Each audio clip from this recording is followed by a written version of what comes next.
Ce matin-là a commencé exactement comme tous les autres matins dans le manoir de la Gold Coast à Chicago. Le sol en marbre a capté la première lueur de l'aube et l'a renvoyé en un éclat pâle. La machine à expresso haut de gamme vrombissait avec sa patience constante et coûteuse.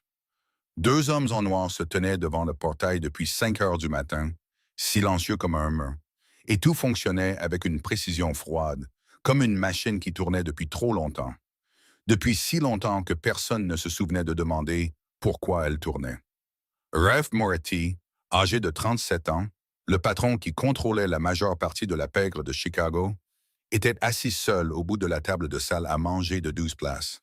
Devant lui, il n'y avait pas le Wall Street Journal. Il y avait des messages cryptés de 3 territoires. Les rapports de la nuit dernière, la confirmation qu'une cargaison avait passé le port, 17 appels manqués.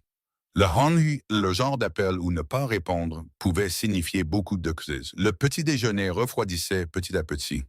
Une arme de poing reposait dans le tiroir de la cuisine, le même tiroir que les serviettes en lin. C'était l'homme que toute la ville souterraine craignait. Chaque ordre qu'il donnait n'avait jamais besoin d'être répété une deuxième fois. Il a failli ne pas lever les yeux. Il a failli ignorer ce son, le petit grattement de petits pieds, un bruit de pas doux et irrégulier sur le marbre. Trop petit, trop arythmique, trop fragile pour une maison comme celle-ci. En moins d'une demi-seconde, il a presque classé ce bruit et l'a écarté avec tous les autres sons, mais quelque chose l'a poussé à lever les yeux. Ce n'était pas l'instinct de survie, celui qui l'avait maintenu en vie pendant 13 ans dans la pègre. C'était quelque chose de plus ancien, de plus doux, quelque chose qu'il croyait mort avec ses parents. Une petite fille de 3 ans, de grands yeux bruns et ronds, une masse de boucles noires. Elle serrait fort contre sa poitrine un lapin en peluche auquel il manquait un œil, comme si elle s'était égarée de l'endroit où elle devait être et ne savait pas trop comment retrouver son chemin. Et elle portait des chaussures roses, ou ce qui avait été rose dans une vie antérieure. Maintenant, elles étaient délavées et ternes, tachées de marques d'eau. La semelle gauche s'était séparée du corps de la chaussure, béante comme une petite bouche à chaque pas. La chaussure droite n'avait pas de lacet. Le bout du pied gauche avait un trou usé jusqu'à la corde, et à travers ce trou, on pouvait voir le bout d'une fine chaussette rose, si fine qu'on pouvait presque distinguer les petits orteils en dessous. 3 ans portant des chaussures qui auraient dû être jetées il y a 6 mois, debout dans une maison de 30 millions de dollars appartenant aux parrains de la mafia de Chicago, le regardant avec ses yeux immenses, sans la moindre trace de peur. « Salut, dit-elle. C'est Monsieur Patch. Il a perdu un œil, mais il peut toujours voir où il va. » Et Ralph Moretti, l'homme que personne n'osait regarder en face, ne put rien dire pendant 3 bonnes secondes. La petite fille se détourna. Elle retourna vers le couloir en traînant les pieds. La semelle déchirée frottait le marbre. Un son si petit, le plus petit son de toute la maison, et pourtant il allait le suivre toute la journée, toute sa vie. Parce qu'il y a quelque chose chez les hommes qui passent 13 ans à construire des murs de pouvoir, de sang, d'un silence froid et calculé. Quand quelque chose finit par passer à travers, ça ne laisse pas un petit trou, ça fait tout s'effondrer. Et ce qui a percé le mur de Ralph Moretti n'était pas une balle, ce n'était pas un ennemi, ce n'était pas une trahison. C'étaient les chaussures déchirées d'un enfant de 3 ans. Et cette simple phrase sur un lapin en peluche avec un œil manquant qui pouvait encore voir la route devant lui. Si cette histoire vous a touché d'une manière ou d'une autre, appuyez sur j'aime pour que plus de gens puissent l'entendre. Partagez-la avec quelqu'un qui, selon vous, a besoin d'une belle histoire aujourd'hui et abonnez-vous à la chaîne pour ne pas manquer les prochaines. Parce que parfois, la chose dont nous avons le plus besoin arrive de l'endroit où nous nous y attendrions le moins. Darcy Campos avait appris au fil d'années de pratiques nécessaires à se faire plus petite dans les grands espaces. Personne ne s'était jamais assis avec elle pour le lui enseigner. C'est venu tout seul, de la même manière que la mousse pousse du côté qui ne voit jamais le soleil. Quand vous êtes une jeune femme avec un revenu modeste, évoluant dans des pièces construites pour un autre type de personne, des pièces avec des plafonds si hauts qu'ils créaient leur propre climat, des pièces avec des peintures aux murs qui coûtaient plus que tout ce que son père avait gagné dans sa vie de charpentier à Pilsen, des pièces avec un silence si profond et si cher que même l'air semblait savoir qu'il avait un prix, vous apprenez à garder vos pas légers. Vous apprenez à ne parler que lorsqu'on vous adresse la parole, à offrir un contact visuel bref et agréable, puis à vous remettre immédiatement au travail. Vous apprenez que la meilleure version de vous-même dans des endroits comme celui-ci est la version la plus invisible. Et Darcy Campos était déjà très douée pour ça. Elle travaillait dans le manoir de la Gold Coast depuis 11 mois, 5 jours par semaine, 8 heures par jour, la tête baissée, les mains ne s'arrêtant jamais.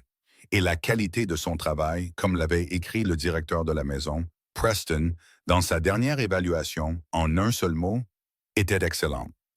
11 mois, et pendant ces 11 mois, Rafe Moretti lui avait parlé exactement 4 fois. La première fois, c'était le jour de son arrivée. Une brève salutation alors que le patron traversait le couloir sans quitter son téléphone des yeux.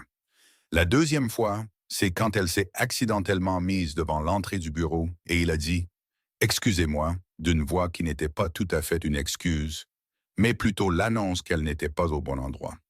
La troisième fois, c'était un soir où elle était restée tard pour nettoyer et il a demandé sans la regarder si Preston était là. La quatrième fois, c'était un signe de tête alors qu'il la croisait dans les escaliers, et une phrase dont elle n'était pas sûre qu'elle lui était destinée ou à l'appel dans son oreillette. 4 fois, toutes brèves, toutes purement transactionnelles, le genre d'échange entre une personne et l'infrastructure qui l'entoure, pas différent de la façon dont on dit merci à un distributeur automatique, si vous êtes le genre de personne qui parle aux objets. Darcy ne lui en voulait pas.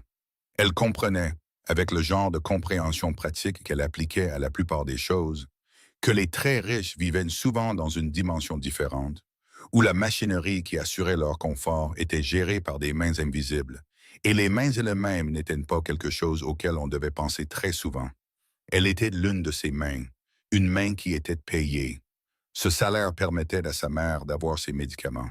Il permettait de payer le loyer à temps. Il permettait de nourrir Bria. C'était suffisant. Mais Darcy n'était pas seulement douée pour être invisible. Elle était aussi douée pour observer. Et en 11 mois dans cette maison, elle en avait vu assez pour savoir que Rafe Moretti n'était pas un homme d'affaires ordinaire.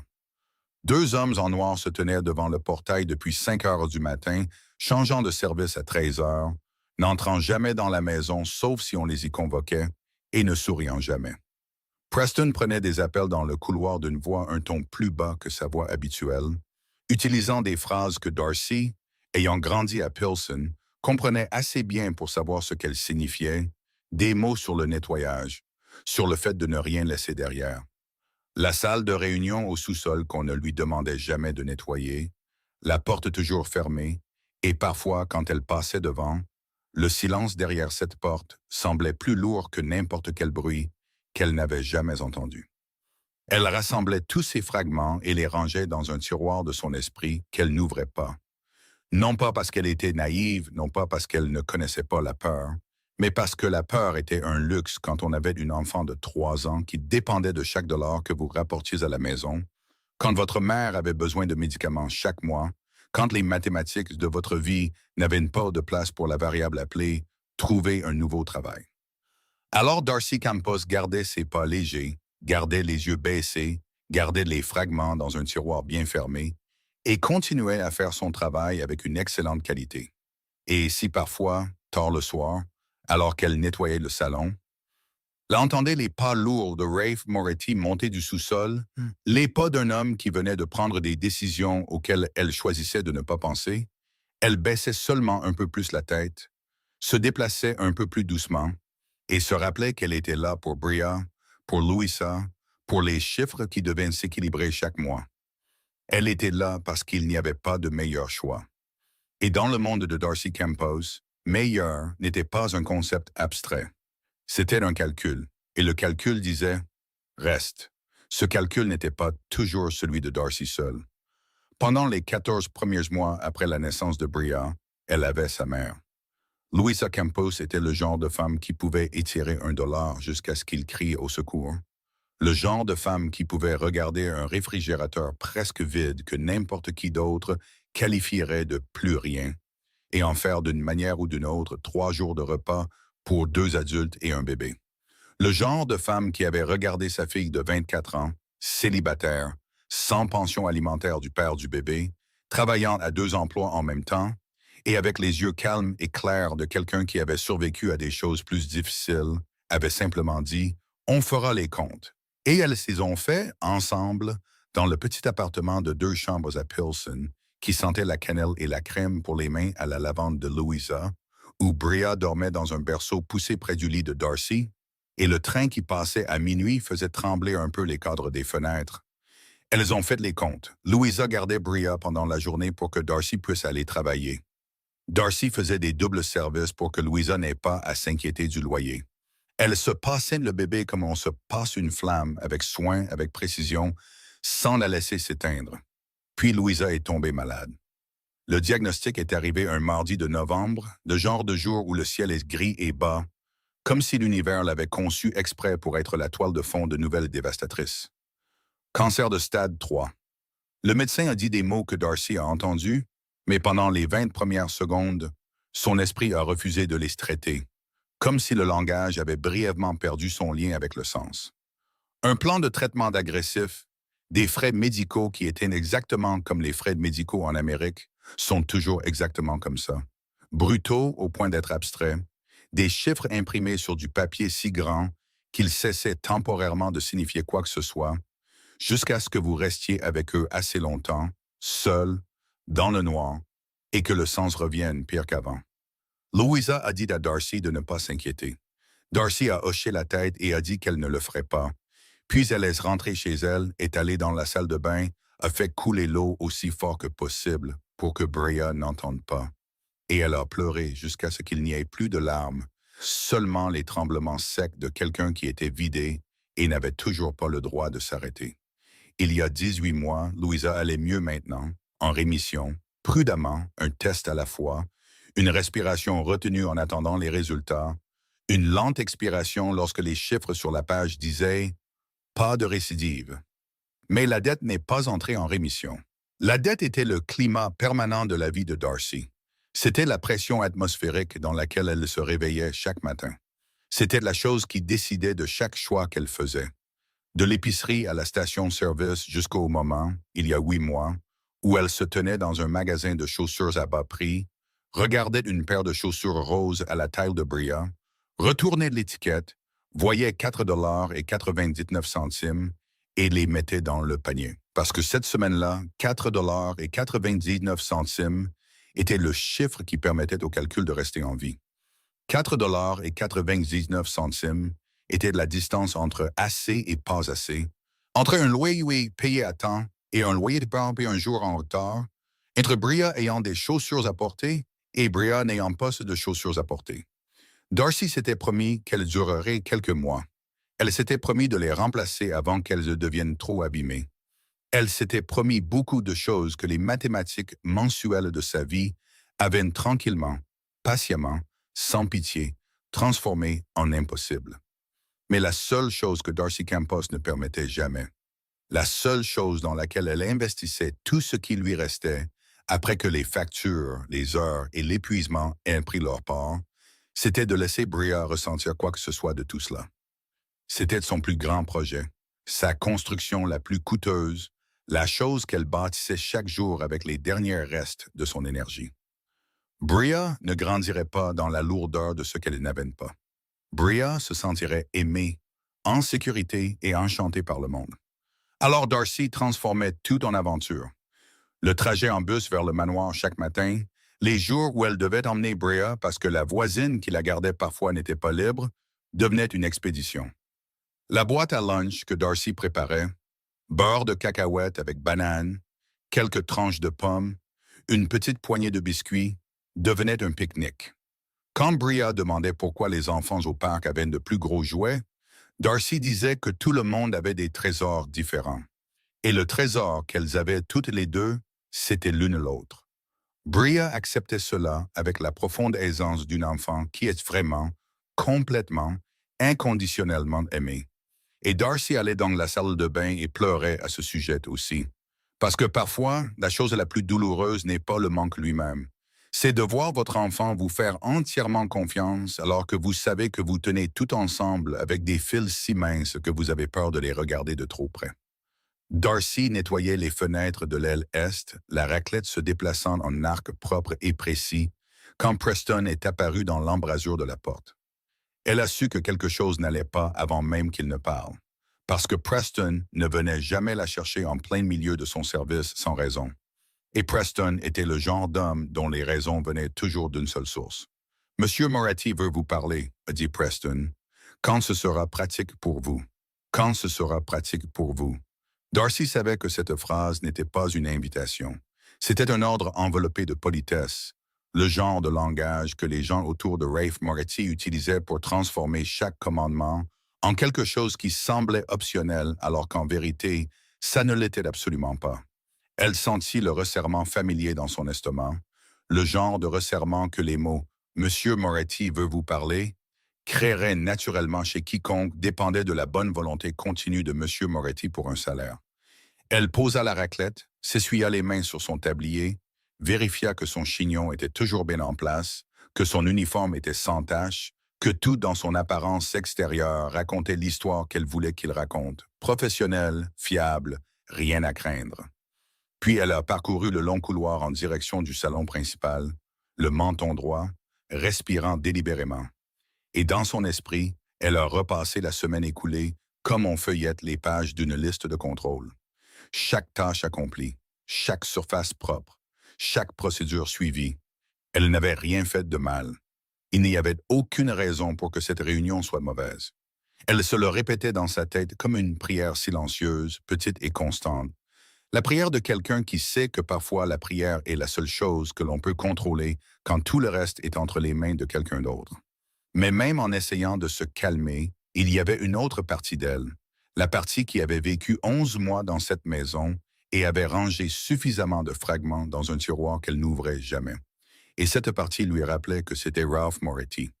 Et une réunion avec Ralph Moretti pouvait signifier beaucoup de choses. Ça pouvait être des éloges. Ça pouvait être une correction.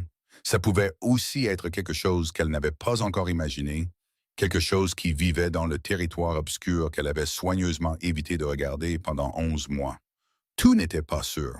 Elle passa devant le tronçon de couloir où Bria avait traîné les pieds ce matin-là, sur le sol en marbre même où les chaussures roses déchirées avaient fait ce petit bruit de frottement.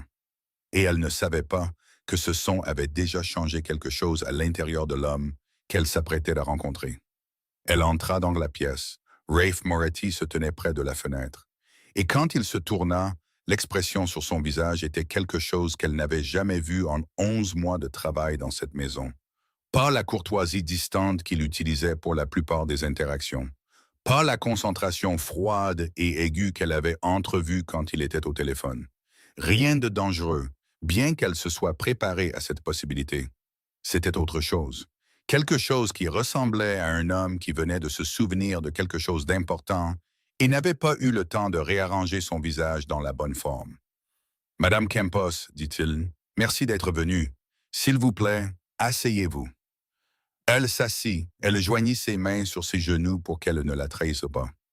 Et elle attendit. « Je veux commencer par dire que cette conversation ne concerne pas votre travail, » dit Rafe. Et Darcy sentit le nœud dans son estomac se desserrer un tout petit peu, juste assez pour qu'elle puisse continuer à respirer normalement. « Vous n'avez aucun problème. Votre poste ici n'est en aucun cas affecté. Je veux être très clair à ce sujet avant de dire quoi que ce soit d'autre. » Elle hocha la tête une fois. Ses mains restaient en jointe sur ses genoux, se serrant un peu plus fort. « J'ai rencontré Bria ce matin. » Il fit une pause, choisissant ses mots avec un soin que Darcy ne lui avait jamais vu, un soin différent de celui utilisé en négociation ou en donnant des ordres. C'était le soin de quelqu'un qui essayait de ne pas casser quelque chose de fragile. Nous avons parlé un petit moment. Elle m'a montré le lapin. Quelque chose changea sur le visage de Darcy. Son professionnalisme contenu laissant place un instant à quelque chose de plus chaleureux, de plus instinctif, la douceur particulière qui apparaît sur le visage de tout parent lorsque son enfant est soudainement mentionné par quelqu'un qui n'a aucune obligation de le mentionner.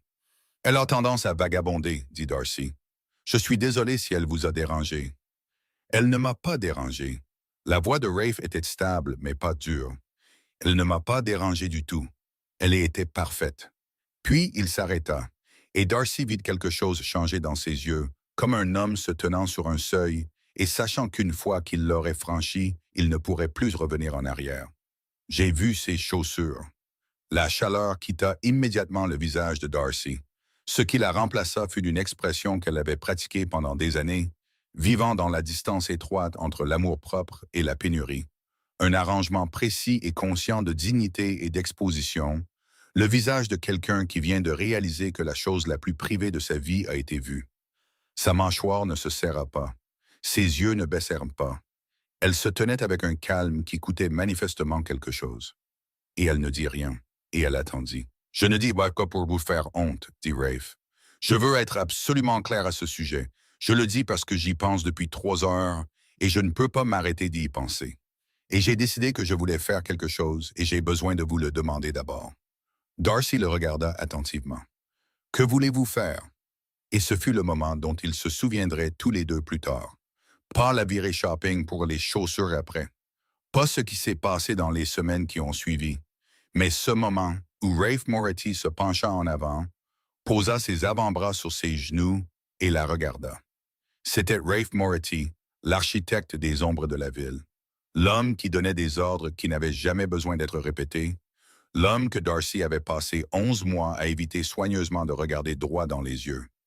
Et il était assis en face d'elle maintenant, penché en avant comme une personne ordinaire avec un visage presque impuissant, le visage de quelqu'un pris au dépourvu par sa propre émotion et qui tâtonne. Je ne suis pas sûr de savoir quoi faire avec ça. Je veux emmener Bria acheter des chaussures, dit-il. Je veux vous emmener acheter des chaussures et je veux savoir de quoi d'autre vous avez besoin, parce que j'ai plus d'argent que n'importe quelle personne raisonnable ne devrait jamais avoir à utiliser. Et il y a une enfant dans ma maison qui se promène avec des chaussures déchirées. Et je ne sais pas comment vivre avec ça si je ne fais rien. Darcy le regarda. Dans les 30 secondes entre le moment où il a mentionné les chaussures et maintenant, elle s'était préparée à une douzaine de versions différentes de cette conversation. Elle s'était préparée au dédain, à la gentillesse avec une condition tacite, au genre de générosité qui crée une obligation, au genre de don d'une main tout en tenant quelque chose au-dessus de votre tête avec l'autre. Elle s'était même préparée, dans le coin le plus sombre de son esprit pratique, à la possibilité que cette conversation puisse d'une manière ou d'une autre concerner le fait de continuer à travailler ici en fonction de ne pas embarrasser le manoir. Elle ne s'était pas préparée à ça.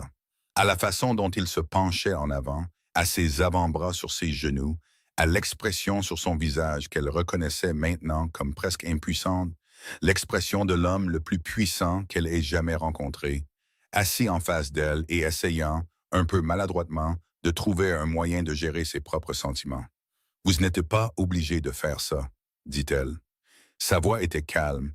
Elle était fière de son calme. « Je sais, je veux le faire. »« Nous allons bien. Je vous crois, » dit-il. Et ce qui était frappant, c'est que cela semblait sincère. Pas un rejet, mais une reconnaissance. Une reconnaissance de sa compétence, de sa capacité, de la vérité évidente qu'elle tenait tout ensemble. « Je crois que vous allez bien. Ce n'est pas à ce sujet. C'est à propos du fait que je peux aider. Et ne pas aider me semble mal maintenant. C'est tout. » Le silence s'étira. « D'accord, » dit Darcy. Rafe laissa échapper une lente respiration, comme un homme qui venait de réaliser qu'il la retenait. « Une condition, dites-la. Vous la laissez choisir les chaussures elle-même. Elle a ses propres opinions, des opinions bien arrêtées. Elle a 3 ans, mais elle sait ce qu'elle veut, et elle devrait pouvoir choisir. » Quelque chose s'ouvrit sur le visage de Rafe Moretti que nul subordonné, nul rival, nul avocat n'avait jamais remarqué. Quelque chose ayant la qualité de la lumière se déversant dans une pièce qui avait été fermée trop longtemps. Pas tout à fait un sourire, plutôt la chose qui se produit juste avant un sourire. Le moment intérieur avant que l'expression ne rattrape. Des opinions bien arrêtées à 3 ans. Il dit « Je respecte totalement ça. » Avant de sortir vers la voiture, Rafe appela Wendell. Non pas pour demander la permission, car Rafe Moretti ne demandait la permission à personne, mais par une habitude de 13 ans. Wendell était la seule personne qu'il prévenait lorsque l'horaire changeait, car Wendell était celui qui devait savoir où il se trouvait à tout moment, car dans leur monde, un patron qui disparaissait des radars même pour 2 heures pouvait déstabiliser 3 territoires. « Où vas-tu? » demanda Wendell. « Acheter des chaussures. » 4 secondes de silence. Darcy se tenait assez près pour ne pas entendre les mots à l'autre bout, mais assez près pour voir Rafe dans le couloir avec le téléphone à l'oreille et l'expression d'un homme endurant une réaction à laquelle il s'attendait. Tu achètes des chaussures pour la gamine. La fille de Darcy. 6 secondes de silence cette fois. Ça fait 13 ans que je te connais, dit Wendell. Tu n'as jamais annulé une réunion pour personne. Rafe ne répondit pas. D'accord, dit Wendell, sans blague, sans jugement. Une voix de reconnaissance de la part de quelqu'un qui venait de voir quelque chose changer dans un endroit où 13 ans d'expérience n'offraient aucun précédent de référence et qui savait assez pour ne pas insister, seulement pour rester immobile et observer. Le magasin que Rafe choisit se trouvait à Lincoln Park, occupant un coin d'un quartier commerçant en plein air où les trottoirs avaient été nettoyés à haute pression, les jardinières toujours fraîches, et les boutiques avaient de larges portes en verre et des employés qui vous accueillaient dès l'entrée. Darcy était passée devant des endroits comme celui-ci toute sa vie. Elle n'y était jamais entrée. Elle entra dans celui-ci avec la main de Bria dans la sienne, Rafe un pas derrière eux, portant ce qu'elle supposait être sa version normale. Un jean foncé, un simple pull bleu marine, aucun bijou à part la montre à son poignet gauche, et l'air légèrement maladroit d'une manière qui, étrangement, le rendait plus humain. Comme quelqu'un opérant en dehors de ses coordonnées habituelles et trouvant cela à la fois inconfortable et peut-être autre chose. Un homme en noir s'était garé en face du magasin. Darcy le vit. Rafe la vit le voir. Personne ne dit rien. C'était la couche de fond qu'elle avait appris à faire semblant de ne pas remarquer, et aujourd'hui elle continuait à faire semblant, car aujourd'hui n'était pas le jour pour ouvrir ce tiroir. Très bien, dit Rafe, s'accroupissant au niveau de Bria avec la légère maladresse de quelqu'un qui n'avait pas l'habitude de s'accroupir ou de parler aux enfants, ou les deux. Nous sommes ici pour t'acheter des chaussures. Le marché, c'est que tu peux choisir la paire que tu veux. Bria le regarda avec l'expression sérieuse et évaluatrice qu'elle réservait aux décisions importantes. N'importe quelle paire? N'importe quelle paire. Et si elles sont très chères? Quelque chose traversa le visage de Rafe. Une expression brève et compliquée que Darcy attrapa et mit de côté pour y réfléchir. Alors on les achète quand même. L'argent n'est pas ce que nous considérons ici. Ce sont tes pieds que nous considérons. Bria l'étudia un instant de plus, menant sa propre évaluation interne privée, puis hocha la tête et se tourna vers le mur de chaussures pour enfants avec l'énergie déterminée de quelqu'un qui venait de recevoir une mission importante et avait l'intention de la mener à bien. Les 45 minutes qui suivirent furent quelque chose que Darcy décrirait plus tard à sa mère, et elle saurait que cela resterait à jamais dans sa mémoire, non pas à cause de son ampleur, mais à cause de sa qualité, la façon dont le temps semblait s'écouler différemment à l'intérieur de ce moment. Bria se déplaçait dans le magasin avec l'autorité absolue d'un petit être humain sur son propre territoire, tirant les chaussures des étagères, les soulevant pour les inspecter, demandant à essayer la bonne taille avec une clarté qui fit sourire l'associé de vente. Elle considéra et rejeta une paire de chaussures argentées. Jolie, mais ce n'est pas moi. Elle passa 4 bonnes minutes avec une paire de bottes de pluie décorées de renards de dessins animés avant de décider qu'elle en avait besoin, même s'il ne pleuvait pas, et que ce besoin n'était pas négociable.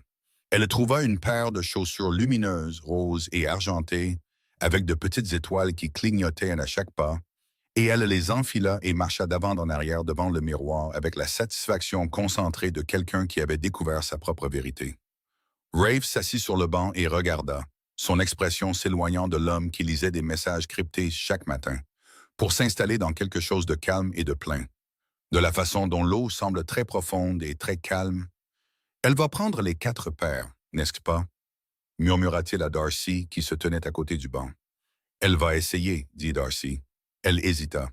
Vous n'êtes vraiment pas obligé. Elle peut avoir les 4 paires, dit Rafe, s'il vous plaît. Ça me rend heureux. Je n'ai pas dit ça de beaucoup de choses dernièrement. Il fit une pause regardant Bria, qui demandait maintenant une 5e option avec des chatons brodés sur les orteils. J'avais oublié ce que ça fait. Ça fait quoi? Vouloir donner quelque chose à quelqu'un, dit-il, et pas par stratégie. 4 paires, dit Darcy, mais je m'arrête là. 4 paires, acquiesça-t-il, et Darcy réalisa qu'il avait aussi discrètement choisi 2 paires de chaussures pour elle, mises de côté pendant qu'elle ne regardait pas. Et quand elle refusa la première fois, la deuxième fois, La troisième fois, il dit avec une douce patience qui était plus difficile à contredire que n'importe quelle voix élevée, vous êtes debout toute la journée dans ma maison. S'il vous plaît, laissez-moi faire ça. S'il vous plaît. Le s'il vous plaît de Ralph Moretti venait d'un endroit sincère. Darcy l'avait découvert et c'était très difficile à refuser. Quand Bria sortit du magasin, elle portait les chaussures lumineuses, les étoiles roses et argentées, clignotant à chaque pas confiant sur le trottoir. Et ses deux bras étaient enroulés autour du sac contenant les trois autres paires contre sa poitrine, avec l'expression de quelqu'un transportant un trésor, ce qui, en vérité, était le cas.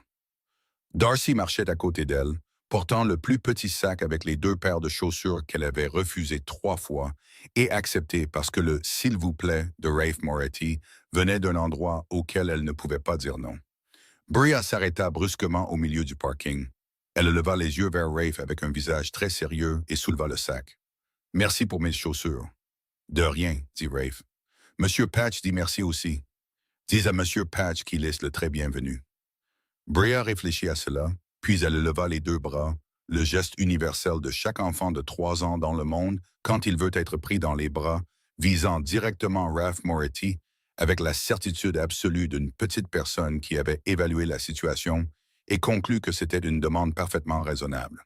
Pendant un instant, Rafe ressembla à un homme à qui l'on venait de poser un problème de physique pour lequel il ne s'était pas préparé. Puis il se pencha et la prit dans ses bras, un peu maladroitement, ajustant sa prise jusqu'à ce que Bria s'installe contre son épaule et passe un petit bras autour de son cou, avec l'aisance naturelle d'une enfant qui avait simplement décidé que c'était là qu'elle allait être. Les chaussures lumineuses clignotaient des étoiles roses dans l'après-midi de Chicago sur l'épaule du parrain de la mafia que tout le monde de la pègre craignait. Et dans la voiture garée en face d'eux, l'homme en noir regardait la scène, sans expression de la manière entraînée de quelqu'un à qui l'on a appris à être sans expression. Mais si vous saviez comment le lire, et Darcy commençait à apprendre à lire, quelque chose avait changé là aussi, dans ce visage entraîné à ne rien montrer. Rafe les accompagna jusqu'à l'arrêt de bus. Il proposa de les ramener à la maison, mais Darcy refusa d'un petit hochement de tête qu'il comprit comme signifiant qu'il ne devait pas redemander, car il y avait des limites qu'elle devait garder, de petites distances qu'elle devait maintenir pour se rappeler qu'elle était toujours en contrôle de sa propre vie, que cet après-midi était une exception et non une nouvelle règle. Dans le bus, Bria s'assit près de la fenêtre, les jambes se balançant sur le siège, les chaussures lumineuses clignotant de temps en temps quand elle donnait de légers coups de pied dans l'air, sa bouche racontant à M. Patch chaque paire de chaussures qu'elle avait essayé avec le genre d'endurance détaillée que seul un enfant de 3 ans peut soutenir sans se fatiguer. Le sac avec les 3 autres paires reposait sur ses genoux, tenu à 2 mains, et Bria continuait de le regarder comme pour confirmer qu'il était toujours là, toujours réel. Darcy s'assit à côté de sa fille, son propre sac de chaussures sur le sol à ses pieds, et dans le sac à main qu'elle portait, il y avait autre chose. Les vieilles chaussures roses. Elle les avait mises dans le siècle avant de quitter le manoir, non pas parce qu'elle ne pouvait pas s'en défaire, mais parce qu'il y avait de la dignité à ne pas laisser derrière soi quelque chose qui avait porté sa fille pendant 8 mois. Elle regarda les vieilles chaussures dans son sac, la semelle gauche toujours béante, la chaussure droite toujours sans lacet, le bout de gauche toujours usé, et elle pensa, pas le genre de pensée qui vous emporte. Darcy Campos n'était pas le genre de personne à se laisser emporter. Elle était le genre de personne qui traite, pèse, met chaque chose sur la balance et regarde attentivement avant de décider quoi que ce soit. Ou elle pensa à l'homme dont le subordonné vêtu de noir s'était garé en face d'un magasin de chaussures pour enfants, l'homme avec une arme dans le tiroir de la cuisine à côté des serviettes en lin, l'homme dont Preston parlait en code, l'homme dont la salle de réunion au sous-sol dégageait une immobilité troublante. Cet homme venait de s'accroupir sur le sol du magasin de chaussures et avait demandé à sa fille quel père elle aimait. Cet homme venait de dire « L'argent n'est pas ce que nous considérons ici, ce sont tes pieds que nous considérons. » D'une voix dans laquelle Darcy ne pouvait trouver un seul grain de fausseté, cet homme venait de porter sa fille sur son épaule à travers un parking et avait l'air d'avoir reçu quelque chose au lieu de l'avoir donné. Elle pensa à la distance entre 2 mondes. Son monde de bus, de calcul, de chaussures à 4,99 $ et d'une salle de bain pour pleurer. Son monde, un manoir de 30 millions de dollars, des hommes en noir, un sous-sol silencieux et un genre de pouvoir qu'elle choisissait de ne pas nommer. Cette distance était toujours là. Elle n'avait pas disparu à cause d'un après-midi à acheter des chaussures, mais elle s'était rétrécie et Darcy réalisa, avec le malaise silencieux de quelqu'un qui avait toujours besoin de contrôle, qu'elle n'avait pas été celle qui l'avait rétrécie. Elle s'était rétrécie d'elle-même, par les chaussures lumineuses clignotantes aux pieds d'ara de sa fille, par un bras de 3 ans autour du cou d'un parrain de la mafia, par la façon dont Bria regardait Ralph Moretti sans une once de peur, et la façon dont il la regardait en retour comme si elle était la chose la plus précieuse qu'on lui ait donnée depuis longtemps. Le bus tremblait légèrement le long de Michigan Avenue. Bria s'était endormie, sa tête contre l'épaule de Darcy, les chaussures lumineuses complètement sombres dans le sommeil. Darcy regarda par la fenêtre, regarda Chicago défiler dans la lumière de l'après-midi, et elle sut que le sol sous ses pieds était différent de ce qu'il était ce matin-là. Elle se dit que c'était seulement à cause des nouvelles chaussures. La virée shopping aurait dû être la fin. Le geste avait été fait. Le besoin avait été comblé. L'histoire avait un point d'arrêt naturel. Et les personnages auraient pu retourner dans leur propre coin d'un monde qui les avait toujours maintenus efficacement séparés. Mais le mur ne s'est pas reconstruit. Le mercredi suivant, Rafe est rentré d'une réunion dont personne dans la maison n'a posé de questions, parce que personne dans la maison ne posait de questions sur les réunions de Rafe Moretti. Mais Preston a ouvert la porte plus vite que d'habitude, et la mâchoire de Rafe était plus serrée que d'habitude. Et quelque chose dans l'air autour de lui alors qu'il franchissait le seuil disait que l'après-midi, et quand l'après-midi, où qu'il ait été n'avait pas été le genre d'après-midi dont on revient facilement. Il a descendu le couloir vers la cuisine pour prendre de l'eau et s'est arrêté dans l'embrasure de la porte. Bria était assise dans sa chaise haute à côté du comptoir, à côté de Mme Aldridge, et elle appuyait sur le bouton du mixeur avec une expression profondément satisfaite et scientifique, regardant la pâte tourner avec la concentration que les chercheurs réservent à une réaction chimique importante. « J'apprends à cuisiner », annonça Bria sans lever les yeux. « Des muffins pour maman. »« Je vois ça, » dit Rafferty. « Quel genre de muffins? »« Le genre avec des myrtilles. »« Tu aimes les muffins aux myrtilles? » demanda Bria. Et cette question, si simple qu'elle était presque dénuée de sens, fit quelque chose dans la poitrine de Rafe qu'il n'avait pas anticipé. Parce que la réponse était oui, et il savait que c'était oui non pas parce qu'il y pensait, mais parce que l'odeur de la pâte et des myrtilles et du beurre fondant dans le four transportait quelque chose de très loin.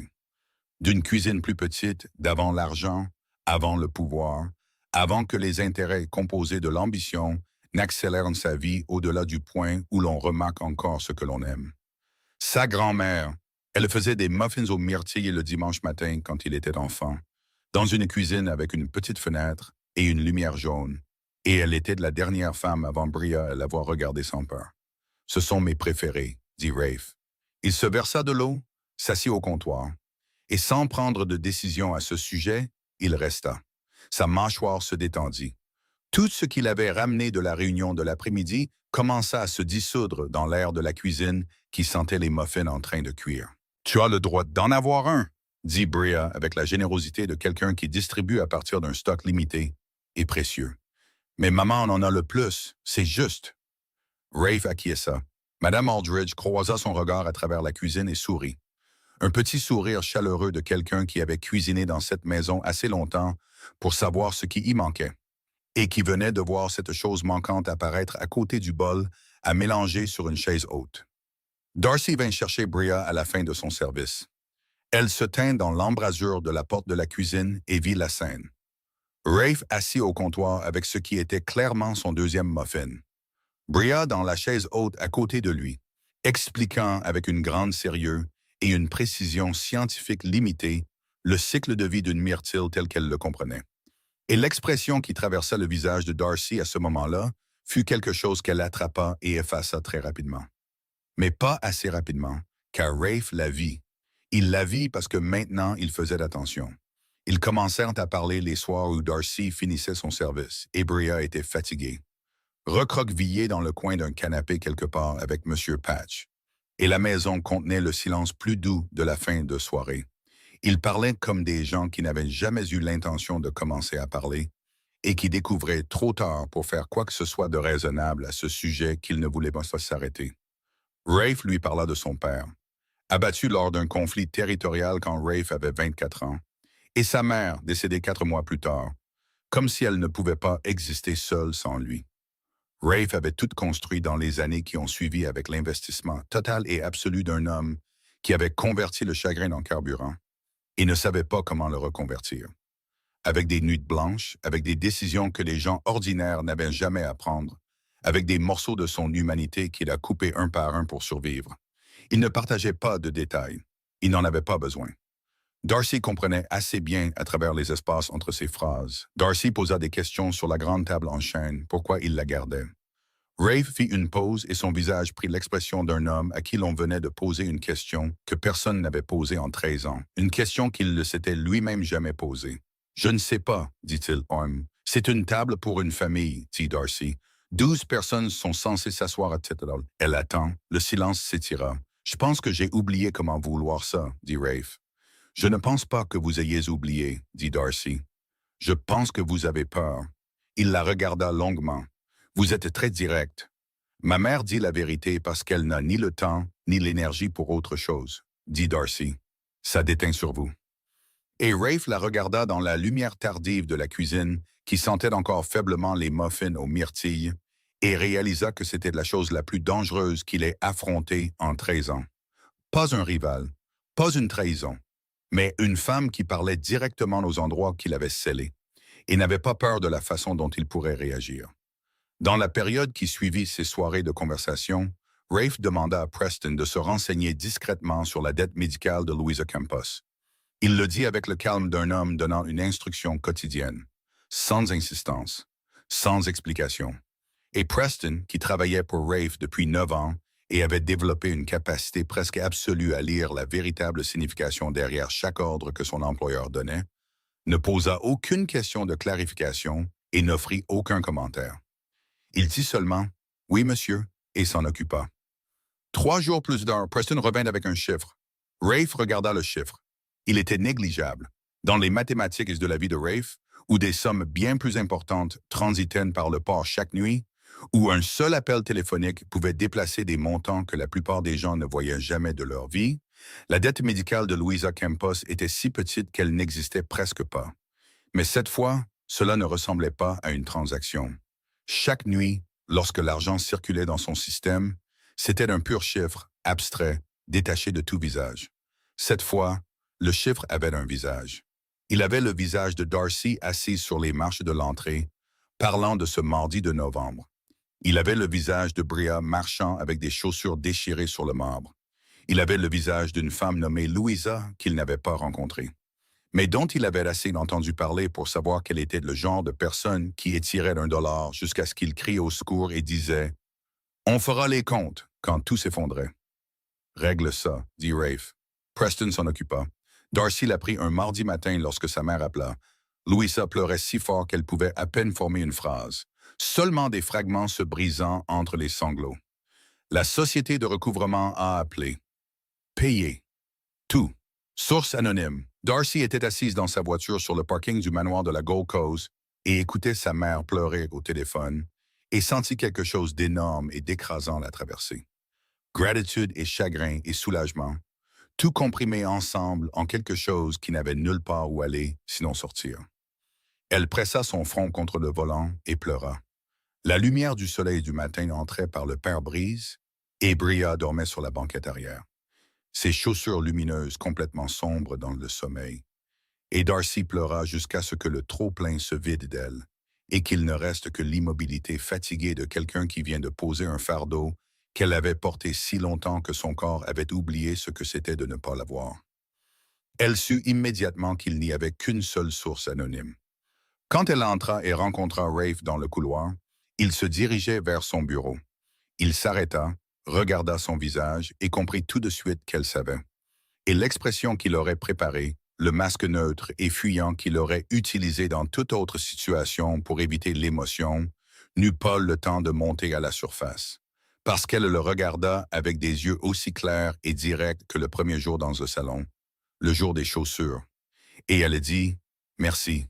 Il hocha la tête. « C'est la chose la plus importante que quelqu'un ait jamais faite pour moi, dit-elle. Je veux que vous le sachiez. » Elle baissa les yeux sur ses chaussures, puis il la regarda de nouveau. « Votre mère devrait pouvoir guérir sans ce poids sur vos épaules, dit-il. C'est tout, ce n'est pas compliqué. » Pour moi, ça l'est, dit Darcy. Je veux que vous le sachiez. Ils se tinrent dans le couloir de la maison de 30 millions de dollars et se regardèrent comme deux personnes réalisant avec une égale part d'étonnement et de malaise que la distance entre leurs mondes était devenue quelque chose que l'on pouvait franchir. Wendell l'apprit le lendemain, parce que Preston le rapporta, parce que dans le système de Rafe Moretti, l'argent ne bougeait pas sans une trace interne, et Wendell était celui qui lisait chaque trace.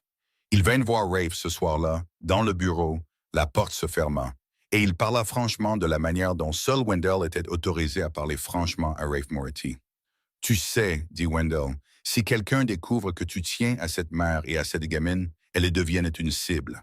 Pas une menace, pas une objection, un fait, livré d'une voix plate par un homme qui avait vécu dans ce monde assez longtemps pour savoir que l'affection était le luxe le plus dangereux qu'un patron puisse posséder. Parce que l'affection créait de la faiblesse, et la faiblesse créait un levier, et un levier entre les mains d'un ennemi créait un désastre. Rafe resta silencieux. Wendell resta silencieux. La pièce était silencieuse de la manière dont seule cette pièce pouvait être silencieuse. Le genre de silence partagé par deux hommes qui avaient passé 13 ans ensemble, dans un monde où le silence était parfois la conversation la plus honnête que l'on puisse avoir. Ils comprenaient tous les deux. Rafe comprenait que Wendell avait raison. Wendell comprenait que Rafe n'allait pas s'arrêter. Et ils comprenaient tous les deux qu'à partir de ce moment, le calcul avait changé. Non pas parce que le risque avait diminué, et parce que était diminué, mais parce que la chose de l'autre côté de la balance, la chose qui sentait les muffins aux myrtilles et sonnait comme des chaussures clignotantes sur le sol de la cuisine, et une petite voix ronde demandant « Tu aimes les muffins aux myrtilles ?» était devenue plus lourde que le risque. C'est arrivé tard un soir, 2 semaines après que la dette ait été payée. Darcy nettoyait le bureau de Rafe. Il n'était pas à la maison. Preston lui avait dit de le nettoyer comme d'habitude, et elle essuyait le bureau, redressant une pile de papier qu'elle ne lisait jamais parce que lire les documents de Rafe Moretti ne figurait pas sur la liste des choses qu'elle s'autorisait à faire. Quand elle réalisa que la télévision dans la pièce était toujours allumée, oubliée, le volume bas, les nouvelles locales, un reportage sur la violence croissante dans le Sud, sur une fusillade dans un entrepôt près du port, sur ce que le journaliste appelait un réseau de contrôle en expansion. Et à l'écran, des images lointaines, floues, du ruban de police, une ambulance, et au bord du cadre, presque coupé, mais pas tout à fait, une voiture noire que Darcy reconnut. Non pas parce qu'elle se souvenait de la plaque d'immatriculation, mais parce qu'elle l'avait vue garée en face du magasin de chaussures de Lincoln Park l'après-midi, où sa fille avait essayé des chaussures lumineuses clignotantes. Elle posa le chiffon de nettoyage. Elle regarda l'écran pendant encore 10 secondes, puis elle éteignit la télévision et se tint dans le bureau de Ralph Moretti, seul, en silence. Et le tiroir dans son esprit, le tiroir qu'elle avait gardé soigneusement fermé pendant 11 mois, s'ouvrit brusquement. Non pas à cause de la voiture, non pas à cause des nouvelles, mais parce qu'elle réalisa, debout dans cette pièce avec l'odeur de cuir du fauteuil et l'odeur de chêne du bureau et le silence épais, que la pièce portait toujours, qu'elle avait su. Elle avait su depuis longtemps, peut-être depuis la première semaine, quand elle avait remarqué la façon dont Preston baissait la voix quand il prenait des appels près d'elle, ou le silence oppressant émanant de la salle de réunion en bas, ou la façon dont les deux hommes à la porte ne souriaient jamais.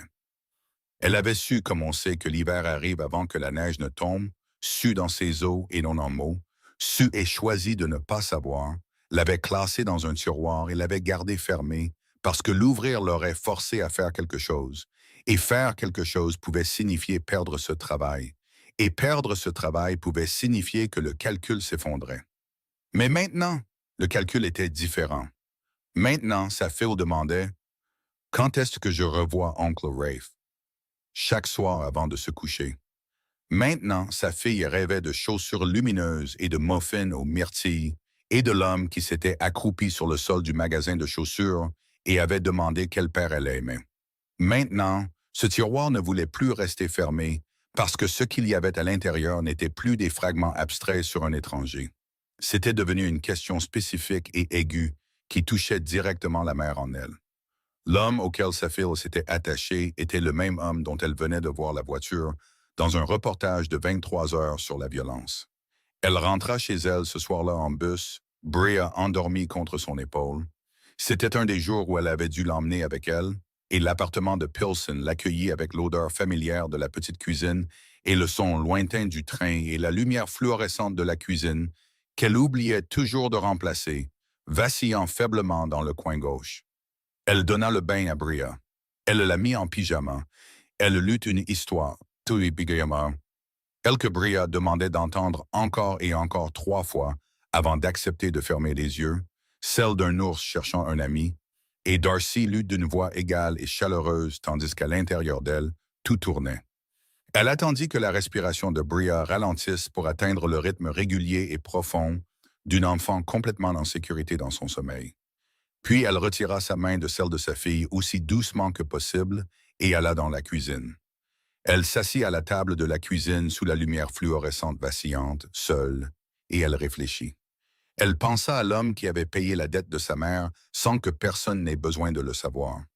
L'homme qui avait dit « Votre mère devrait pouvoir guérir sans ce poids », d'une voix qui ne compliquait pas les choses, l'homme qui avait porté sa fille sur son épaule à travers un parking et avait l'air d'avoir reçu quelque chose au lieu de donner, l'homme qui s'était assis dans la cuisine en mangeant son deuxième muffin et dont la mâchoire s'était détendue en écoutant une fillette de 3 ans discourir sur le cycle de vie des myrtilles, l'homme qui avait acheté des chaussures pour son enfant, l'homme qui avait payé la dette de sa mère, l'homme qui avait dit « Elle attend » quand elle avait posé des questions sur la table de 12 places, de la voix de quelqu'un qui venait de réaliser quelque chose auquel il ne s'était jamais permis de penser. Et cet homme était aussi un homme qui… Darcy s'arrêta. Elle ne termina pas la phrase. Elle n'en avait pas besoin. Elle connaissait le reste. Elle l'avait toujours su. La différence était que maintenant, le reste n'était plus dans un tiroir fermé.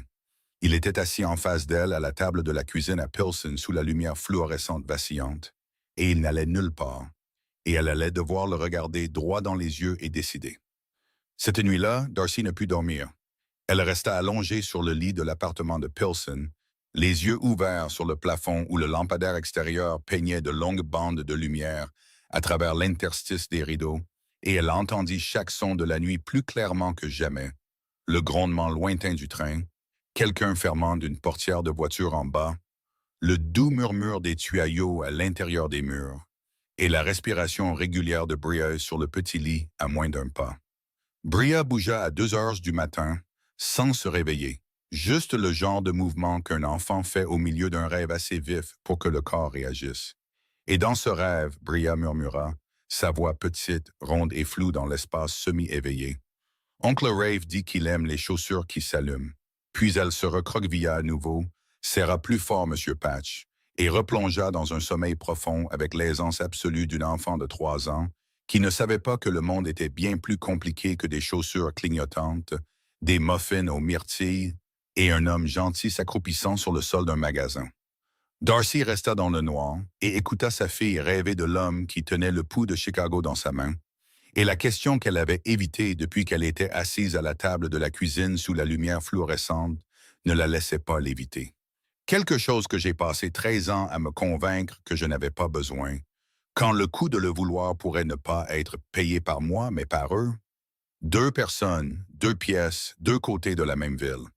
Darcy allongé dans le noir écoutant son enfant respirer à Pilsen, Rafe assis seul sous une lampe de bureau à Gold Coast. La même question, la même nuit, et aucune réponse n'arrivant avant le matin. Le lendemain matin, Darcy arriva au manoir 15 minutes plus tôt que d'habitude.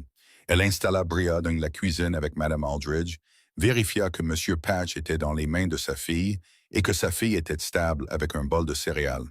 Puis elle se dirigea directement vers le bureau de Rafe. Elle n'attendit pas Preston. Elle n'attendit pas d'être convoquée. Elle n'attendit ni horaire, ni permission, ni aucune des procédures du système qu'elle avait parfaitement suivies pendant 11 mois. Elle frappa. 2 coups, courts et clairs, Le genre de coup qui appartient à quelqu'un qui a déjà décidé, avant que son poing ne touche le bois, qu'elle entrera quelle que soit la réponse.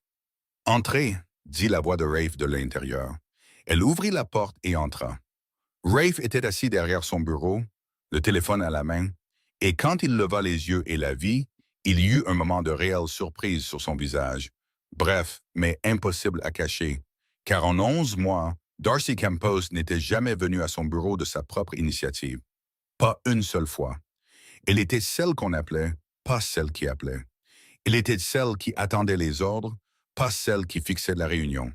Et maintenant, elle se tenait dans l'embrasure de sa porte à 7h45 du matin, avec une expression qu'il reconnaissait de leur conversation de cuisine, l'expression que Darcy portait quand elle était sur le point de dire quelque chose de vrai. Une expression calme, directe, certaine et qui lui coûtait beaucoup. « Je sais qui vous êtes, » dit Darcy. Pas d'introduction, pas de détour, pas d'adoucissement. 5 mots posés dans la pièce comme on pose un objet lourd sur une table. Et sur le visage de Rafe Moretti, plus vite que n'importe quelle expression que Darcy lui avait jamais vue, quelque chose se ferma. Pas de la colère, pas de la peur, un réflexe. La fermeture automatique d'une porte chez un homme qui avait vécu 13 ans dans un monde où quiconque savait qui il était pouvait être une menace. Le mur se dressa instantanément. Son visage devint plat, illisible et distant. Le visage d'un patron, pas le visage de l'homme qui mangeait des muffins dans la cuisine. Darcy vit le mur se dresser sur son visage et elle ne recula pas. Elle s'y était attendue.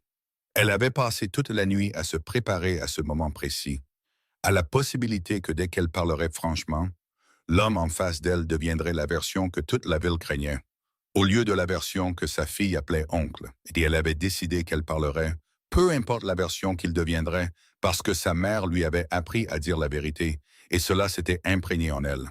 Et la nuit dernière était la dernière nuit où elle s'autoriserait à rester dans le noir avec une question non dite. « Je sais qui vous êtes », répéta-t-elle, plus lentement, non pas parce qu'elle pensait qu'il n'avait pas entendu, mais parce qu'elle voulait qu'il comprenne qu'elle ne parlait pas sous le coup de la colère ou de la panique. Elle parlait après une nuit blanche de réflexion, que chaque mot avait été choisi. Et ma fille demande quand elle reverra oncle Rafe chaque soir avant de s'endormir. Quelque chose bougea derrière le mur sur le visage de Rafe quand elle prononça le nom de Bria. Petit, mais elle le vit. Elle le vit parce qu'elle avait appris à le lire pendant ses soirées dans la cuisine. Et le mur qu'il avait construit était bon, mais il n'était pas aussi bon qu'il y a 13 ans, parce qu'il y avait une fissure par où Bria était passée. Et on ne pouvait pas reconstruire cette fissure complètement quand la chose qui l'avait faite était une fillette de 3 ans serrant un lapin en peluche à un œil. « Alors, j'ai besoin que vous me regardiez, » dit Darcy, « et que vous me disiez la vérité. Est-elle en sécurité? » Silence, le silence le plus lourd que cette maison ait jamais contenu. Et cette maison avait contenu de nombreux types de silences lourds en 13 ans. Le silence du sous-sol, le silence des appels téléphoniques de Preston, le silence des nuits où Rafe s'asseyait seul après avoir pris des décisions qu'il ne racontait jamais à personne. Mais aucun silence n'était plus lourd que celui-ci, parce que ce silence contenait la réponse à une question qui, s'il répondait mal, lui coûterait la seule chose en 13 ans qui lui avait donné envie de s'arrêter et de rester.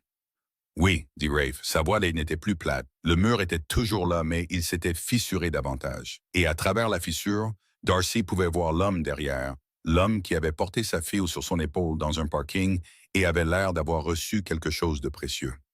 Sur ma vie. Darcy le regarda. Elle lut ses yeux comme elle lisait les yeux de tout le monde, comme on apprend quand on grandit à Pilsen, où lire les gens correctement est une compétence de survie, où l'on apprend à faire la différence entre un homme qui dit « sur ma vie » comme une réplique et un homme qui dit « sur ma vie » et qui mourrait vraiment avant de laisser quoi que ce soit toucher la personne qu'il protège. Ralph Moretti était du deuxième genre, elle en était sûre. « Je reste », dit Darcy. Et avant que quoi que ce soit ne puisse changer sur le visage de Rafe, avant que la fissure ne puisse s'élargir en soulagement, elle continua. « Mais vous n'amenez jamais ce monde dans cette maison quand ma fille est là. Jamais. Jamais, dit Rafe. Pas d'hésitation, pas de condition, pas de négociation. 2 mots, fermes et finaux comme il donnait chaque ordre qui n'avait jamais besoin d'être répété. Mais cette fois, ce n'était pas un ordre, C'était une promesse. Et Darcy pouvait entendre la différence. Darcy Campos, 27 ans, mère célibataire, la femme qui nettoyait le manoir, la femme dont la mère lui avait appris à dire la vérité parce qu'elle n'avait pas la force pour autre chose, venait de fixer une limite au parrain de la mafia de Chicago, et le parrain de la mafia de Chicago hocha la tête. 2 semaines après la confrontation dans le bureau, après 2 semaines où tout entre eux avait basculé dans une zone où des limites avaient été fixées et une promesse avait été donnée, et où tous deux marchaient prudemment sur un nouveau terrain pour lequel personne n'avait de carte. Rafe appela Darcy un soir alors que Bria dormait dans le coin du canapé avec M. Patch et que la maison était plongée dans le doux silence des heures tardives. Il se tenait près de la fenêtre du salon, regardant le jardin dans le noir, et quand elle arriva, il ne se tourna pas tout de suite. Il continua de regarder dehors pendant quelques secondes de plus, et Darcy réalisa qu'il se préparait. Pas le genre de préparation qu'un homme fait avant de donner un ordre, mais le genre de préparation qu'un homme fait avant de dire quelque chose qui lui coûte, quelque chose avec lequel il était resté seul assez longtemps pour savoir que ça ferait mal et qu'il fallait quand même le dire. « Je pense que je devrais être direct, » dit Rafe en se tournant pour la regarder, « parce que vous m'avez appris que la franchise est la seule chose qui vaille la peine d'être dite. » Darcy resta immobile et attendit. « Je ne sais pas si j'ai le droit de vous entraîner dans mon monde, » dit-il, « vous et Bria. Wendell a raison. Si quelqu'un le découvre, vous devenez la chose que mes ennemis utilisent pour m'atteindre. Et j'ai vécu assez longtemps dans ce monde pour savoir qu'ils n'hésiteront pas. » Il fit une pause. « Vous entraîner là-dedans est égoïste. Je le sais. Et j'ai besoin que vous sachiez que je le sais. » Darcy le regarda, l'homme debout devant elle lui offrant volontairement des raisons de partir. L'homme qui avait passé 13 ans à construire des murs et qui essayait maintenant d'en construire un autre, non pas pour la tenir à l'écart, mais pour la protéger par la distance. Et qu'elle comprit que c'était la version la plus dangereuse de l'attention qu'elle ait jamais rencontrée. Le genre autodestructeur, le genre d'amour qui se coupe de lui-même parce qu'il croit que sa propre absence est le meilleur cadeau qu'il puisse offrir. « Avez-vous peur pour vous ?» dit Darcy l'interrompant. « Ou avez-vous peur pour moi ?» Rafe s'arrêta. « Parce que si vous avez peur pour moi, dit-elle, sa voix calme et claire de la manière que sa mère reconnaîtrait immédiatement, comme la voix de la famille Campos lorsqu'ils disaient les choses les plus importantes. Alors laissez-moi décider. Je suis une adulte. J'ai les yeux ouverts. Je sais dans quoi je m'engage. Vous n'avez pas à décider pour moi afin de me protéger. » Silence. « Je fais plus confiance aux yeux de mon enfant qu'à toute autre chose, dit-elle. Et mon enfant vous regarde avec les yeux qu'elle n'utilise que pour quelqu'un en qui elle a confiance. » Rafe se tenait près de la fenêtre et regardait la femme de 27 ans qui avait pris la raison qu'il avait offerte pour se retirer et l'avait replacée devant lui en disant « Non, vous n'avez pas le droit de vous retirer à cause de moi. Si vous voulez vous retirer, alors retirez-vous à cause de vous, mais ne m'utilisez pas comme raison. » Et il réalisa que c'était la deuxième fois qu'elle lui fixait une limite. La première était « N'amenez pas l'obscurité à la maison quand mon enfant est là. » Et cette fois, c'était « Vous n'avez pas le droit de m'exclure des décisions concernant ma propre vie. » Et les 2 fois, il n'avait aucun argument, car les 2 fois, elle avait raison. « D'accord, dit-il. Je veux essayer si vous êtes d'accord. »« Je suis d'accord, dit Darcy. Il rencontra Louisa un dimanche après-midi 3 semaines plus tard dans l'appartement de Pilson, qui sentait la cannelle et la crème pour les mains à la lavande. Louisa Campos était assise à la table de la cuisine, la femme qui pouvait étirer $1 jusqu'à ce qu'il crie au secours, qui avait survécu à un cancer de stade 3, qui avait regardé sa fille et dit « On fera les comptes » quand tout s'était effondré. Et elle évalua Rafe Moretti avec les yeux calmes et clairs de quelqu'un qui avait assez vécu dans ce monde pour ne faire confiance à personne jusqu'à ce qu'il ait fait ses preuves. Elle vit la longue cicatrice à l'arrière de sa main droite. Elle vit la façon dont il s'asseyait, ne tournant jamais le dos à la porte. L'habitude d'un homme qui vivait dans un monde où tourner le dos à la porte pouvait être la dernière chose que vous faisiez. Elle vit la voiture noire garée dehors et l'homme en noir assis à l'intérieur, sans expression. Elle ne posa pas de questions. Elle avait vécu assez longtemps pour savoir qu'il y avait des questions dont les réponses se trouvaient juste devant vous si vous saviez comment regarder. Et Louisa Campos savait comment regarder. Elle parla en portugais, lentement et clairement, regardant droit dans les yeux de Rafe. Vous ressemblez à un homme qui a été seul si longtemps qu'il ne le sait même pas. Rafe resta silencieux un instant, puis il hocha la tête. C'est peut-être vrai. Louisa hocha la tête en retour. Elle se tourna vers l'assiette de muffins sur la table, ceux aux myrtilles, ceux dont Darcy avait ramené la recette de chez Madame Aldridge et qu'elle avait préparé ce matin. Et elle en prit un, avec le calme de quelqu'un qui avait rendu une évaluation et qui s'en tiendrait à cette évaluation jusqu'à ce que de nouvelles preuves arrivent. Acceptation temporaire. Mais ses yeux, quand elle regarda Rafe par-dessus le muffin, disaient d'autres choses. Il disait « Je vous observe et je n'arrêterai pas d'observer. Et si vous faites du mal à ma fille, aucun mur que vous construirez ne sera jamais assez haut. » Il y eut un moment, 2 mois plus tard, auquel Rafe reviendrait encore et encore dans son esprit. Fin d'après-midi, la dernière lumière du soleil se déversait dans le jardin arrière du manoir sous un angle bas et doré. Le genre de lumière que l'on n'obtient que pendant environ 40 minutes avant la tombée de la nuit, le genre de lumière dont il n'avait même pas remarqué la beauté pendant 13 ans, car pendant 13 ans, il était toujours dans une salle de réunion, un sous-sol ou au téléphone à 7 heures. Bria était dans le jardin, menant une étude des parterres de fleurs avec la concentration scientifique sérieuse qu'elle apportait à chaque enquête. La tête baissée, les mains écartant les feuilles, les yeux suivant le sol avec l'expression d'un chercheur de terrain suivant une découverte importante. Darcy était assise sur les marches menant au jardin.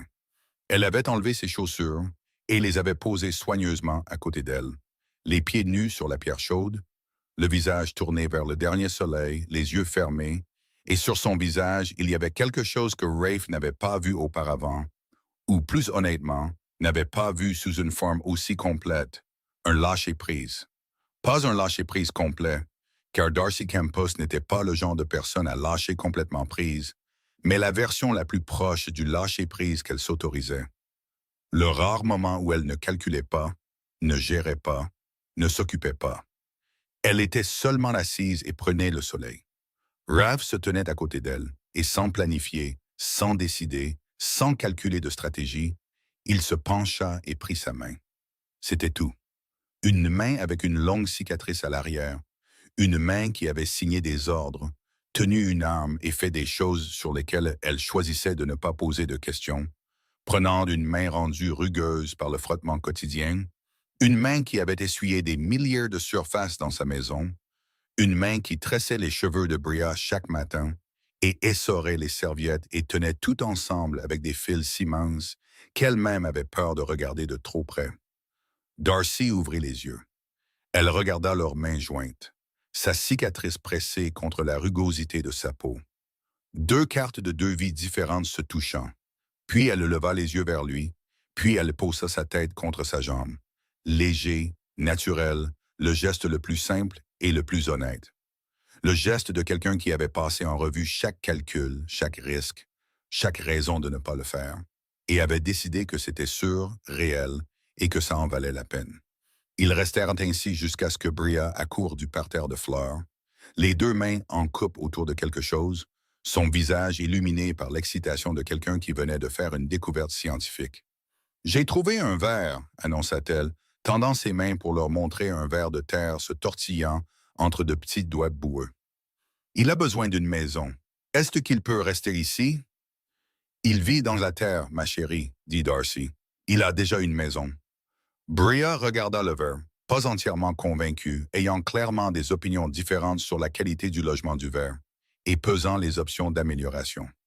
Rafe la regarda, et Darcy sentit sa main se resserrer légèrement autour de la sienne. Rafe commença à mieux dormir après ce moment.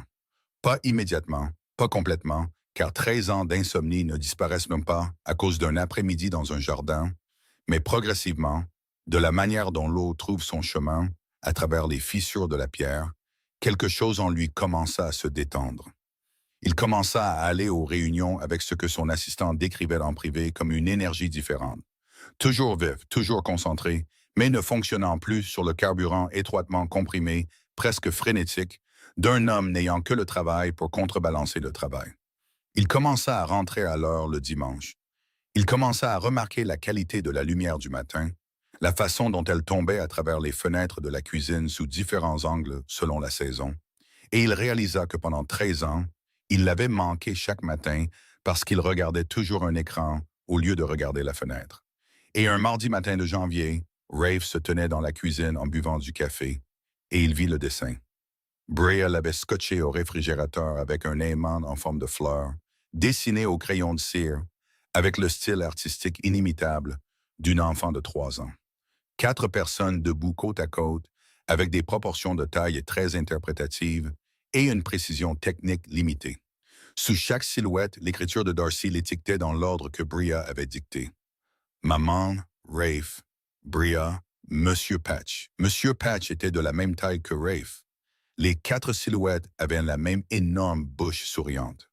Rafe se tenait dans la cuisine, regardant le dessin, et sentit quelque chose le traverser, large, silencieux et apaisant, de la manière dont l'eau trouve son niveau après une longue perturbation. 4 bonshommes allumettes avec d'énormes sourires, un lapin en peluche aussi grand qu'un parrain de la mafia. Et il regarda ce dessin et pensa à un matin, des mois auparavant, où il avait levé les yeux de sa tablette et vu des chaussures roses déchirées sur le sol en marbre. Et il comprit que tout avait commencé là, avec le petit trou dans le bout gauche où il pouvait voir le bout d'une fine chaussette rose. Et maintenant, il se tenait dans la cuisine, regardant un dessin de 4 personnes sur le réfrigérateur et buvant du café dans une lumière matinale si belle qu'il la remarquait vraiment. 6 mois plus tard, la table de salle à manger de 12 places avait été déplacée.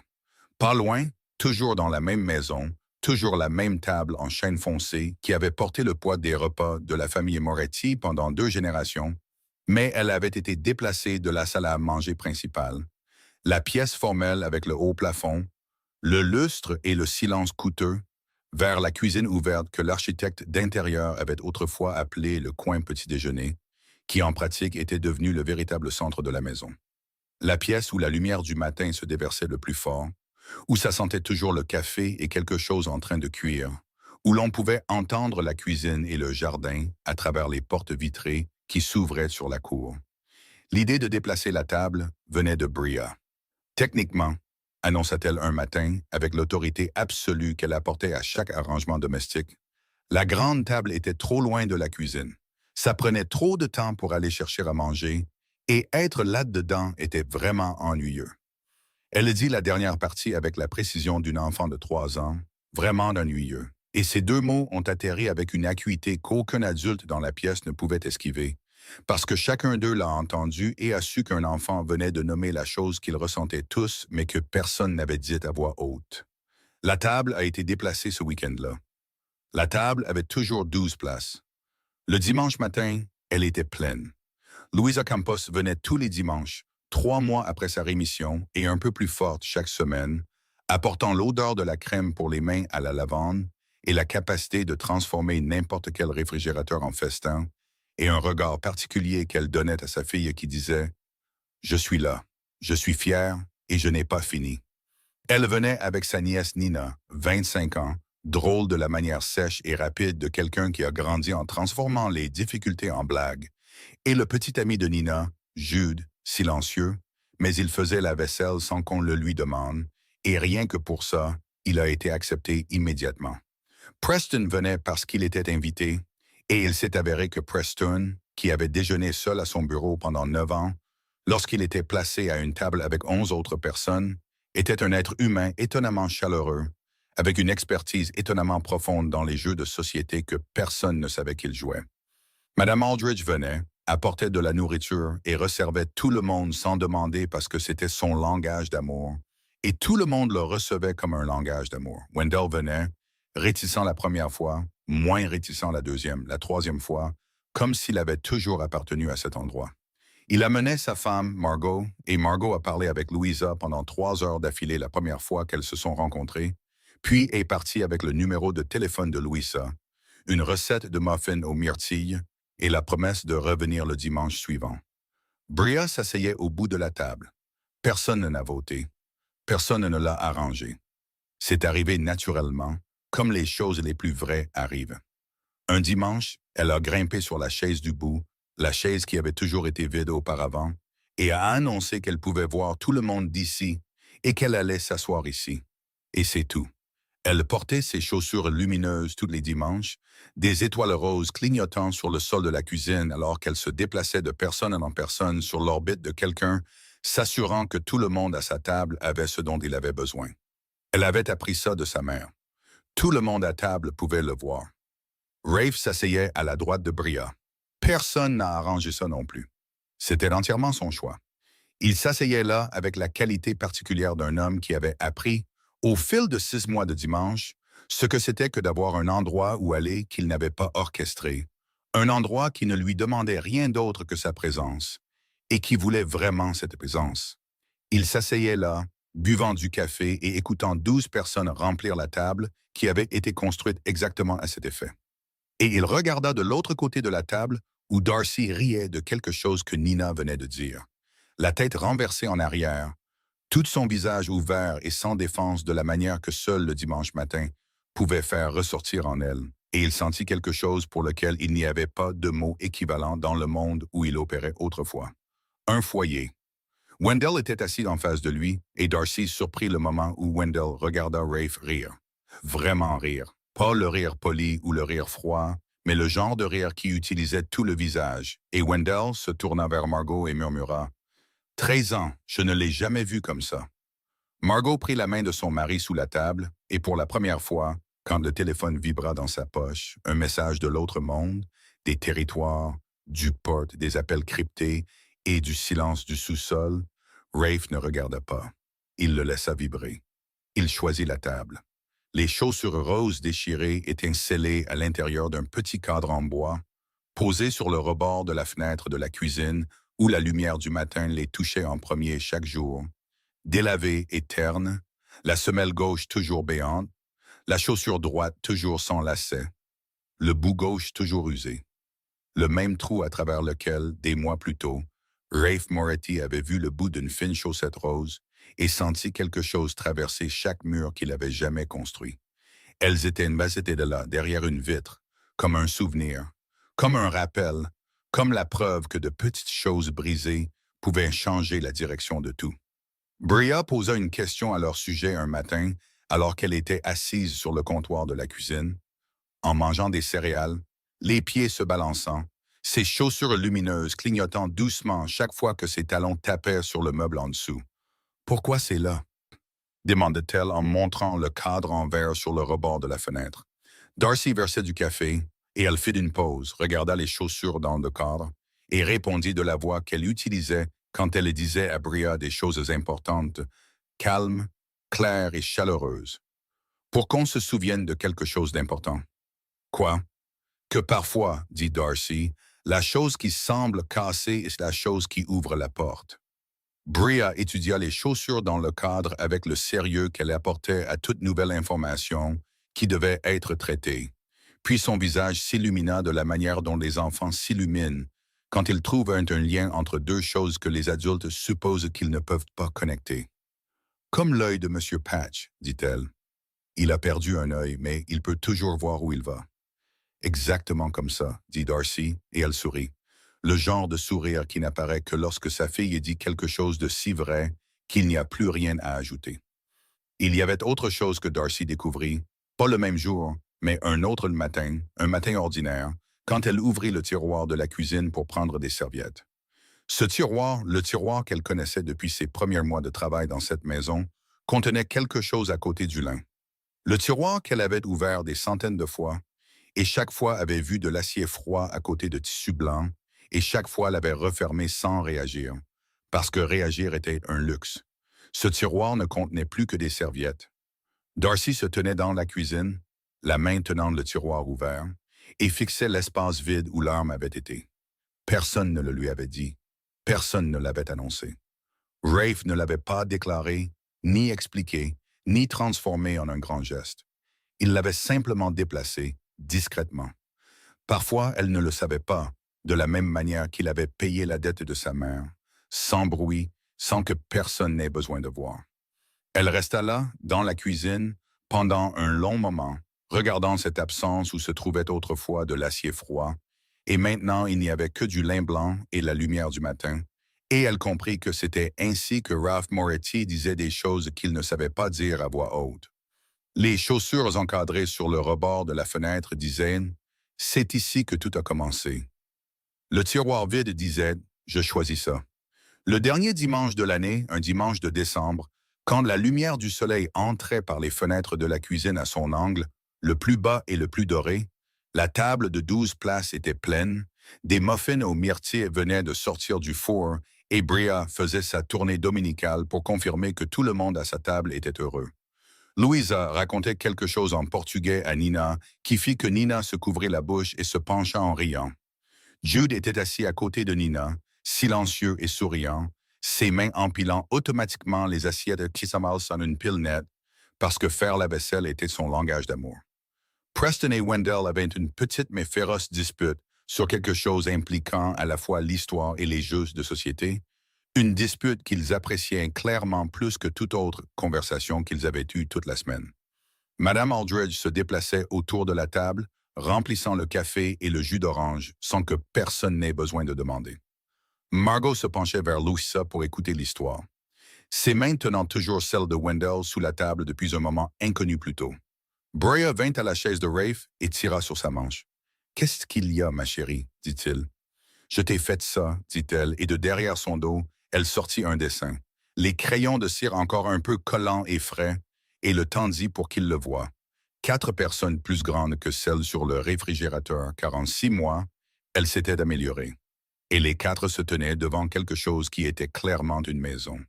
Tous avaient le même genre d'énormes bouches souriantes, mais cette fois, en bas, dans l'écriture soignée de Darcy alors qu'elle écrivait ce que Bria dictait, il y avait un titre, « Notre famille ». Rafe regarda le dessin. Il regarda longtemps et sa gorge fit quelque chose qu'elle n'avait pas fait en 13 ans. Pas depuis avant qu'une fillette de 3 ans serrant un lapin en peluche à un œil n'entre dans sa salle à manger, un matin ordinaire, et ne change la direction de tout. Il tenait le dessin des 2 mains avec précaution, comme s'il tenait quelque chose de si précieux qu'il n'osait pas le serrer trop fort. « Parfait, dit-il. « Je sais, dit Bria avec la satisfaction de quelqu'un qui avait prédit la réaction correctement. « Je peux avoir un muffin? Tu peux en avoir 2. Maman dit 1. Maman est plus intelligente que moi, dit-il. 1. Bria hocha la tête, satisfaite que tout ait été correctement réglé, et se retourna vers l'assiette de muffins avec l'énergie déterminée de quelqu'un dont le travail ici était terminé. Ses chaussures lumineuses clignotant des étoiles roses sur le sol de la cuisine. Rafe leva les yeux du dessin et croisa le regard de Darcy de l'autre côté de la table. Elle le regardait avec l'expression qu'il avait appris à lire au cours de 6 mois de dimanche. Chaleureuse, claire et légèrement étonnée, le visage d'une femme qui avait été pratique, prudente et autonome pendant si longtemps que lorsque quelqu'un la voyait vraiment, complètement, c'était encore une surprise à chaque fois, la traversant encore comme quelque chose de nouveau. Il leva le dessin vers elle à travers la table. Elle regarda. Il regarda son visage. Et Darcy Campos, 27 ans, la mère de Bria, la fille de Louisa, la femme qui étirait chaque dollar, portait chaque fardeau et disait chaque vérité, sourit. Le genre de sourire qui vient de la partie la plus profonde d'une personne, la partie qui vit sous toutes les couches de gestion, de pragmatisme et de la belle armure qui avait été nécessaire. La table était pleine. Les chaussures encadrées sur le rebord de la fenêtre captaient le soleil de décembre. Le tiroir de la cuisine ne contenait que des serviettes en lin. 12 personnes autour de la table riaient, parlaient, mangeaient des muffins, étaient imparfaites, miraculeuses et complètes. Une famille. Il y a des choses qui commencent par un très petit trou dans une très petite paire de chaussures et qui se terminent par quelque chose qui semble enfin suffisant. L'histoire d'aujourd'hui nous rappelle que parfois le miracle ne vient pas d'un endroit lointain. Il vient du moment où nous nous arrêtons assez longtemps pour voir vraiment la personne à côté de nous, pour voir les chaussures déchirées, les rêves mis de côté et le courage silencieux des gens qui portent tout seuls sans jamais se plaindre. Que l'amour n'a pas besoin d'être parfait pour être entier. Que la famille n'a pas besoin d'être de sang. Ce peut être les gens qui choisissent de s'asseoir à la même table que vous chaque dimanche matin. Et que la chose qui semble cassée, que ce soit une paire de chaussures, un lapin en peluche à un œil ou un cœur qui a été fermé trop longtemps, est parfois la chose même qui ouvre la plus belle porte. Si cette histoire vous a touché d'une manière ou d'une autre, veuillez appuyer sur j'aime et partager la vidéo pour que plus de gens puissent l'entendre.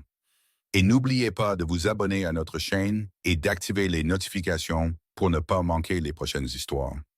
Nous aimerions vraiment savoir ce que vous avez ressenti à propos de cette histoire, à qui elle vous a rappelé dans la vraie vie ou ce qu'elle a touché dans ce que vous traversez. Alors s'il vous plaît, laissez un commentaire ci-dessous afin que nous puissions écouter les sentiments venus du fond de votre cœur. Nous souhaitons à tous ceux qui regardent cette vidéo une très bonne santé, une vie joyeuse et la paix chaque jour. Au revoir et à bientôt dans la prochaine vidéo.